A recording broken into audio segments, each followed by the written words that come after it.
भारताच्या 272 सुखोई विमानांनी पाकिस्तानची उडवली झोप। शत्रूंच्या मनात धडकी भरवणारे भारताचे घातक सुखोई आता सज्ज।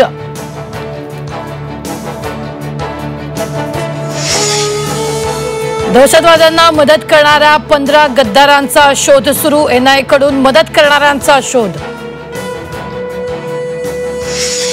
पहलगाम हल्ल्यानंतर भारताचा पाकिस्तानवर ट्रेड स्ट्राईक। पाकिस्तान सोबतचा सर्व प्रकारचा व्यापार बंद, तर भारताकडून पाकिस्तानची पोस्टल सेवाही बंद।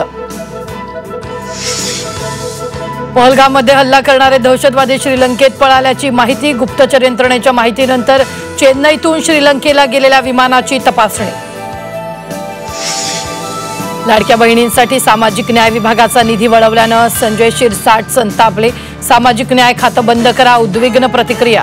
तर शिरसाटांचा गैरसमज झाला दूर करू, अजित पवारांची सावध भूमिका। राष्ट्रवादी शरदचंद्र पवार पक्षात लवकरच मोठे फेरबदल होण्याची शक्यता। प्रदेशाध्यक्षपदी सुनील भुसारा, युवक प्रदेशाध्यक्षपदी रोहित पाटील, तर रोहित पवारांना संघटनात्मक सरचिटणीस पद मिळण्याची शक्यता।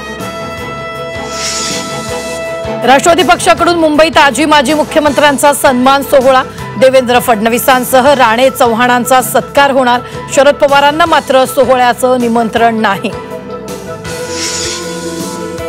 शिवसेनेनं मुख्यमंत्री पदाची ऑफर दिली होती, मात्र ती नाकारली। बाळासाहेब ठाकरे दिलदार होते, गणेश नाईकांनी सांगितला जुना किस्सा।